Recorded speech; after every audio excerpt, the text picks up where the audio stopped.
In a world where there are endless options to do mission work with students, how can you make sure that the mission work you are doing is tethered to and motivated by the gospel?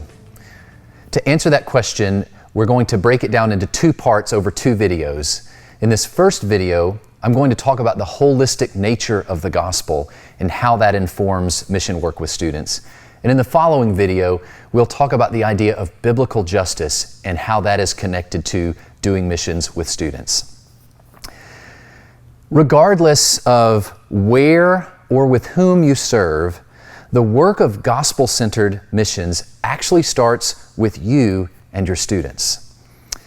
If you want any mission work you do with your students to be gospel-centered, you must help your students understand the holistic nature of the gospel.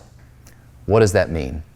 Well, to answer that question, we actually have to ask a much bigger question, and that is, why did Jesus come to earth? To answer that, the Bible speaks to that in many places, but one place that we get a crystal clear answer to why did Jesus come to earth is Colossians chapter 1, verses 15 through 20. Now, before we dive into those verses specifically, we actually need to go back in time all the way to the beginning of creation to set up some context. So, in the beginning, in Genesis, we read that God created all things, everything that exists. And as we read on in Genesis, we read about how sin entered the world through the disobedience of Adam and Eve. And when this happened, it did not just sever a spiritual connection or relationship that humans have with God, though it certainly did that. But when sin entered the world, it literally infected all things, all that God has made. In addition to Adam and Eve and all humans since then being cut off from God spiritually and relationally, all other things were now no longer functioning the way that God created in the beginning. Work was hard. Childbirth was painful. Relationships were broken. In fact, the entire creation groans under the weight of sin, we read in Romans 8:22.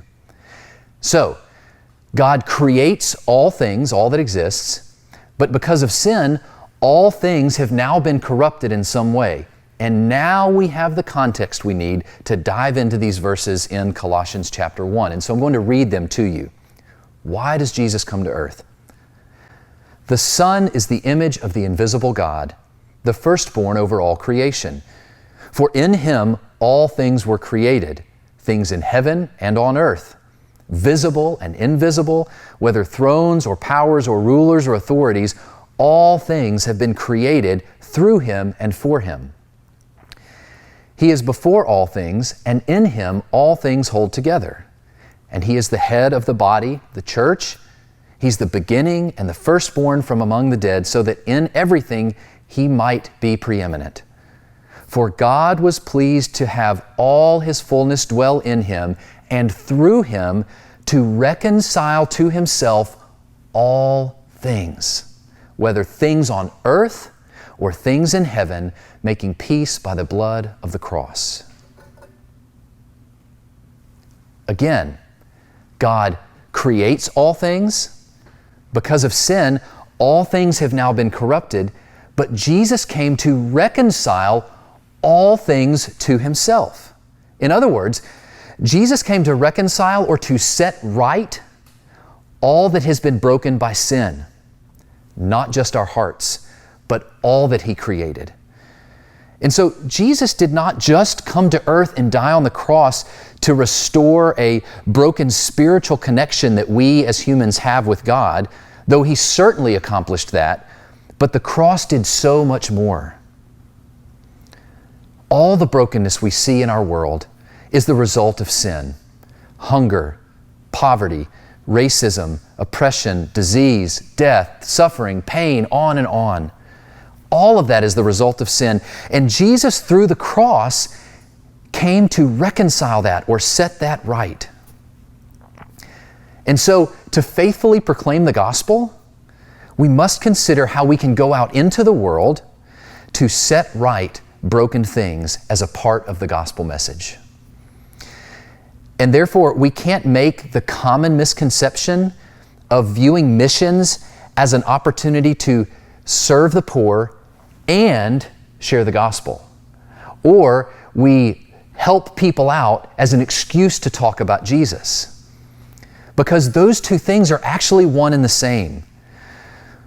When we seek to reconcile or to set right broken things in this world, whether that's through feeding the hungry, repairing a home, teaching someone to read, whatever the case may be, those actions in and of themselves are an expression of the gospel. The good news that we have a Savior who died and rose from the dead to set right broken things. And so to be faithful to the gospel, we must be willing to tell of the hope that we have in Jesus and demonstrate that hope through radical acts of love and service.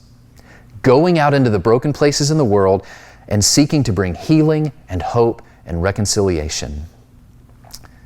And so, if you want to do mission work that is gospel-centered, you have to train students to understand the gospel in this way. To not separate out acts of service that meet real, tangible, practical needs with the more spiritual nature of the gospel.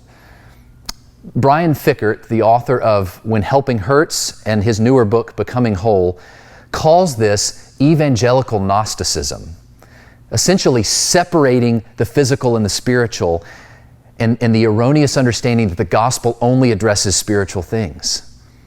And so, if we want to do gospel-centered mission work with students, it doesn't start on a mission trip or with a local service opportunity.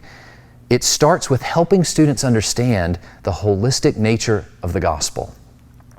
And when you do that, it doesn't matter where you go or where you serve or who you partner with, any mission work that you do can be tethered to and motivated by the gospel when you understand the gospel in this way.